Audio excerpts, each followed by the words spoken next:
Thank you for coming. I'm the first one, which means that probably by the end of the show, you won't remember my face, my name, and obviously you won't remember my jokes. Which is, on the one hand, which is really sad. But on the other hand, it means that I don't really have to be funny. Because, who cares? So what I was going to talk about today, it's International Women's Day. It was yesterday, if you remember. So who had managed to buy some flowers? Woo. You. And you. So two people. It's a day of humiliation for men standing in a line, trying to buy some flowers, trying to buy some chocolates where they are known, and trying to pay compliments. Basically, in Ukraine, it is also known as, "Here's your flowers, darling. Can I go now, day?" It just, it's funny because how did it happen? How did it happen that everything about women's rights and struggle women for equality came to this? Came to basically to bringing flowers and paying compliments. Some which are banal and some are original, thanks ChatGPT. And so I had an idea. I have an idea. Because actually I was in your place some years ago. I was struggling to, I felt sick for a week. I had to lie in bed after I bought a bouquet of flowers and then struggled through my marshrutka, through the bus, through the rain. That time it was not that good weather like it's today.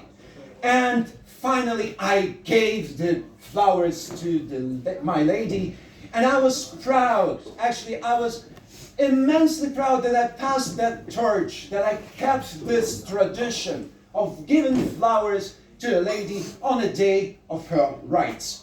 And so now I'm thinking, what the fuck? And I have an idea. And this idea goes with a story, so please bear with me just a little bit. And the story goes like this. A couple of weeks ago, I was asked to look at the copying machine at the library to see why it malfunctions. Which is strange, because I don't suppose that something in my looks or in my biography could tell you that I am specialist in this field. But as far as I was interested in impressing one of the ladies working in the library, I said, I can take a look.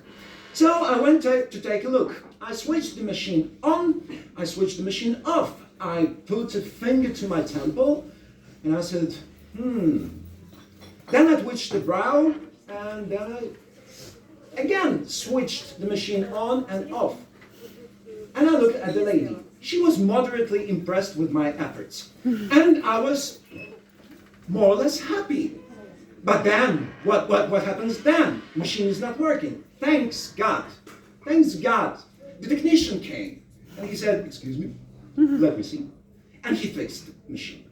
So, why this parable with the copying machine? I believe that probably men in Ukraine and feminism, they have this parallel with machine story, because men in Ukraine, men not only in Ukraine, men in general try to pretend that they know what feminism is, and women try to pretend that they are impressed with their efforts.